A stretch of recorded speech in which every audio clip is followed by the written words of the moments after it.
Золотыми буквами вписаны в историю имена разведчиков недр.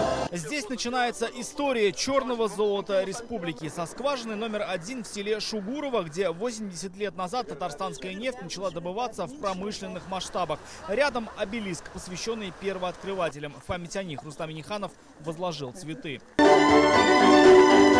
Именно первая шугуровская скважина, первая нефть, из которой была добыта в самый разгар Великой Отечественной войны, дала старт разработке легендарного ромашкинского месторождения. За свои огромные запасы, названного вторым Баку. Даже сегодня здесь добывают более 15 миллионов тонн ежегодно. А Лениногорск по праву считается житницей татарстанской нефти. Сегодня качество жизни лениногорца во многом зависит от нефтянки. Большая помощь и от республики, чтобы сохранить высокий уровень жизни. Рустам Минниханов осмотрел капитально отремонтированный молодежный центр. В клубе «Сайлян» сохраняют традиции татарского народа. Встречаются взрослое поколение, молодое поколение. Вот, пожалуйста, маленькие детишки. Это в большом масштабе устраивается уж очень много народу.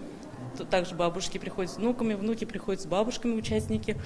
И вот так осуществляется передача всего этого знания. Здесь Рустам Минниханов принял участие в благотворительной акции «Помоги собраться в школу» и вручил портфели 60 первоклашкам. Самое главное в школе – это наши дети.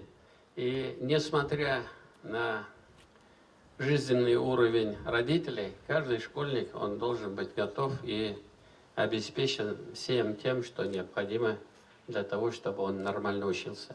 И я считаю, что это акция очень добрая, хорошая. Здесь участник СВО Арсен Шамгулин. Уже завтра он отправится на передовую. Он спокоен. Сын к школе готов. Я вот на 1 сентября не попал, зато сюда попал. Вот, ну, рад, что сюда попал, хотя бы там что-то там будут вручать. Вот, ну, хорошо, что там о сыне думают. Ну, здорово. Я хочу быть как бы сильным, смелым. Спорт – это жизнь. В том сомнений нет. Этот объект ждали любители спорта. В городе открылся ледовый дворец «Нефтяник». Мы видим, как меняется район Лениногорска, мы видим, какие изменения происходят в самом городе Лениногорск. Ну и вот посетили молодежь.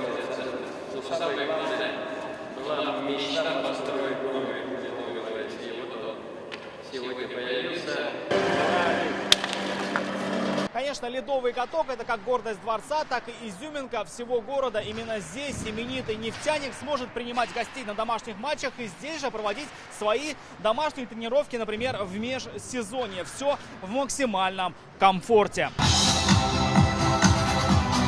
На центральном стадионе города главные торжества по случаю 80-летия первой татарстанской нефти и 75-летия открытия ромашкинского месторождения. Эти юбилеи имеют особое значение для нашей страны.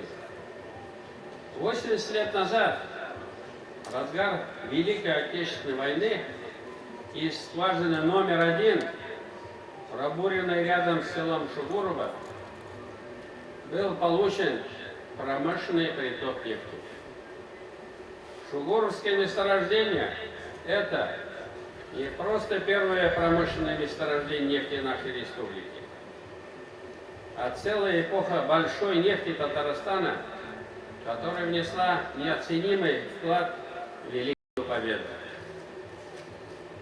В послевоенные годы, благодаря татарстанской нефти, страна смогла ударными темпами восстановить экономику, стать лидером развития науки и техники. За все эти годы из недр нашей республики было добыто около 3,5 миллиардов тонн черного золота. Легендарное ромашкинское месторождение до сих пор является одним из крупнейших месторождений в мире и обеспечивает больше половины добычи нашей республики. А его запасов хватит еще на долгие годы.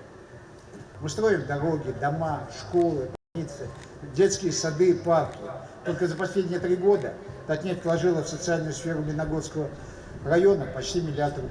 Особое внимание к ветеранам отрасли. Им и передовикам нефтянки Райс Республики вручил государственные награды.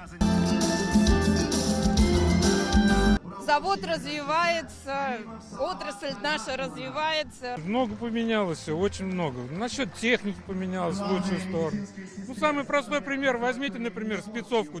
Вот посмотрите на хроники тех лет и в какой спецовке ходят сейчас. Это праздник для всего юго-востока Татарстана. И торжества в республике только начинаются. Впереди День нефтяника в Альметьевске. Здесь почти каждая семья связана с нефтедобычей. А значит, это общий и важный праздник для всех. Рамиль Шайдуллин, Игорь Романов, ТНВ, Лениногорск.